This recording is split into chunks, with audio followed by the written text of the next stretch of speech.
এই ইলেকশন কমিশনের অধীনে একটি সুষ্ঠু নির্বাচন আশা করি না। পর হাবিবাইন হত্যাকাণ্ডের পর একটি বিচ্ছিন্ন ঘটনা বলে আপনি সেই যে লুকিয়েছেন আর আপনার চেহারা এখনো দেখা যায় না।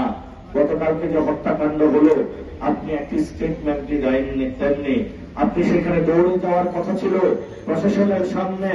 এই গণতন্ত্রকে যারা গলা টিপে হত্যা করেছে তাদেরকে প্রতিবাদ জানানোর কথা ছিল, কিন্তু আপনি ইলেকশন কমিশনে বসে একটি দলের কাছে নিজের মাথা বিক্রি করে বাংলাদেশের যে সন্ত্রাসী কার্যক্রম সেটা তার উস্কে দিচ্ছেন।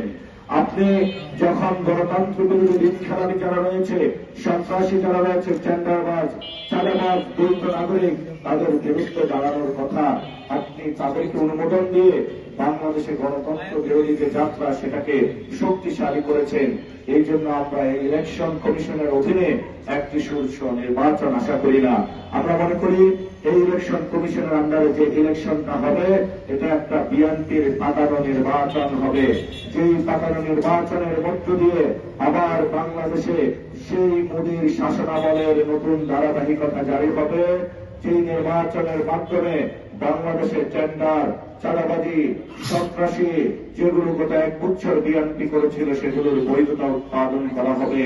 এর জন্য জনগণকে আমরা আহ্বান জানাবো, সাতলাকলি, দাঁড়িপাল্লা, ছাতা মার্কা, ঘড়ি মার্কা যেখানে আমাদের প্রার্থীরা রয়েছে, ভোট কেন্দ্রে যাবেন, ভোট দিবেন এবং সেই ভোটকে আমানত হিসাবে রক্ষা করবেন। তারপরে আপনারা বাড়ি ফিরবেন, গণভোটের হাঁকে জয়যুক্ত করবেন। এবং আপনারা জানেন এই গণ অভ্যুত্থান সফল করেছিল ছাত্র সমাজ, জনগণ তাদের সাথে হাত মিলিয়েছিল। এখন নৈতিকতার দায়িত্ব এসেছে শিক্ষক সমাজের উপরে। সারা বাংলাদেশে যারা প্রিসাইডিং অফিসার হবেন তারা শিক্ষক সমাজের কর্তা ব্যক্তিগণ হবেন।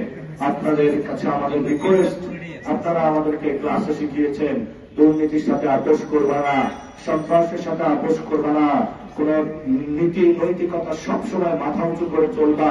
এই জন্য সকল শিক্ষক সমাজের কাছে আহ্বান জানাবো, আপনারা আমাদেরকে ক্লাসে যা শিখিয়েছেন সেটা বাস্তবায়ন করার আপনাদের সময় এসেছে।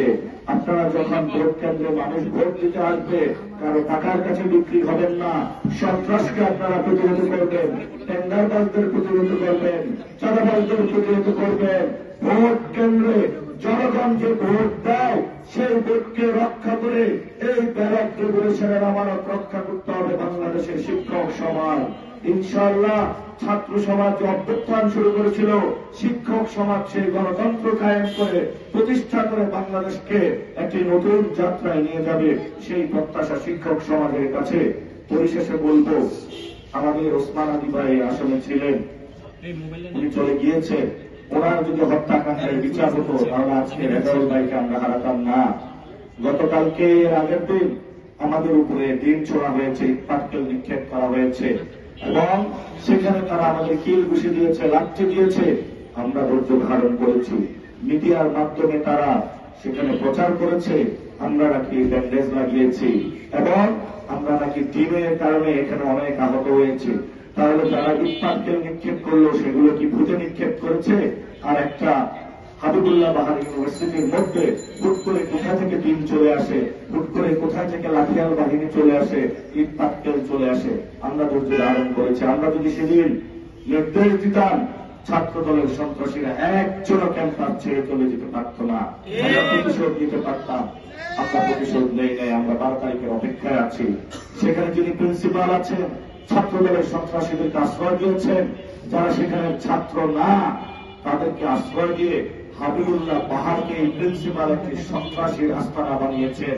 আমরা অতি দ্রুত এই প্রিন্সিপালের আমরা বরখাস্ত দাবি করছি এবং যে সন্ত্রাসী কার্যক্রম হাবিবুল্লাহ বাহারে চালাচ্ছে অতি দ্রুত সেগুলো বন্ধের আমরা আহ্বান জানাচ্ছি। পল্টনবাসী আপনারা এই অফিসে আসবেন, নিজেদের মতো থাকবেন, আপনারা খাবার দাবার নিয়ে আসবেন, বাচ্চাদেরকে নিয়ে আসবেন, মায়েরা আসবেন, বোনেরা আসবেন, আড্ডা দিবেন। তরুণ সমাজকে নিয়ে কিভাবে একটি সুন্দর ইলেকশন করা যায় সেই গল্পগুলো এখানে আপনারা একে একে মালায় গাঁথবেন, সে আহ্বান জানিয়ে আমি আমার বক্তব্য শেষ করছি। সবাই ভালো থাকবেন, এই অফিস হলো পল্টনবাসীর, এই অফিস হলো জনগণের, এই অফিস হলো কুলি মজুরের, এই অফিস হলো রিক্সা শ্রমিকের, এই অফিস হলো সাংবাদিক ভাইদের, এই অফিস হলো শিক্ষক সমাজের, এই অফিস হলো ছাত্র জনতার। এই আজাদের মিছিল যারা আমরা শুরু করেছি, আজাদের